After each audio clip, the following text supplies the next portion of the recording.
Lochnagar Crater Memorial.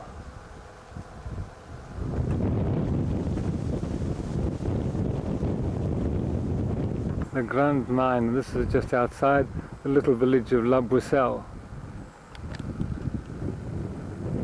This is the edge of the crater.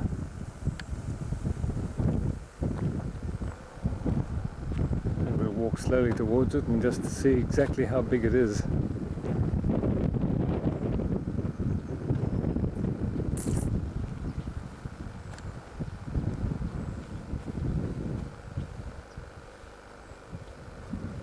Holy moly.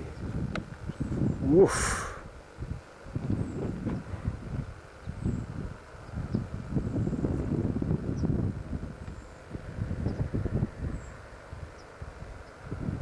Whatever was here is here no more.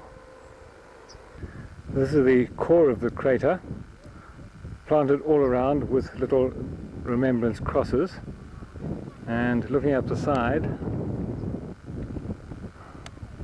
you can just make out Trish at the top waiting for me.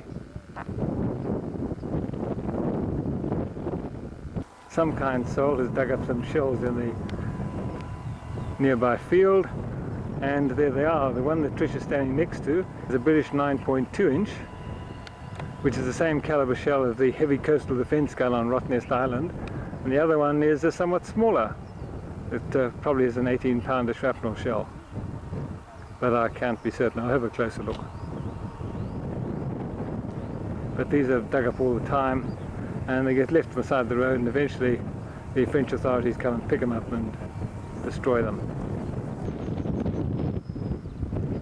This mine was blown 2 minutes before jump off time, in other words 7:28 a.m. on the morning of the 1st of July 1916. 27 tons of ammonol were used here, and it blew this crater 300 feet wide and 70 feet deep.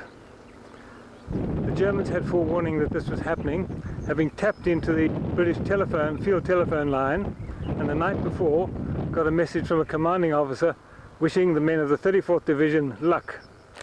The British 34th Division held the land on the other side of the village of Boiselle, which is a fortified German village at that time. The 102nd Brigade, the 102nd Battalion, came through on either side of the village. That side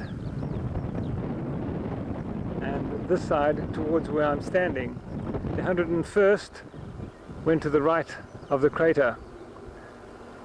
They were massacred by German machine guns in these fields, and by the end of day one had taken 64.8% casualties. The 10,000 men that set out, over 6,400 were casualties. The division effectively was wiped out. It is not known if any Germans lost their lives in this explosion, but this crater did in fact provide cover and a place of some sort of security to the thousands of wounded who were brought in here. The three brigades making up this division, 101st, 102nd, 103rd, were mostly Powell's divisions from the Northumberland area of England, and whole families, whole communities were completely devastated in one fell swoop by the massive casualties of men from their towns, villages and families. That's a 9.2 inch shell, and this one does look like a British artillery shell. Drive band's gone, but I can't be sure.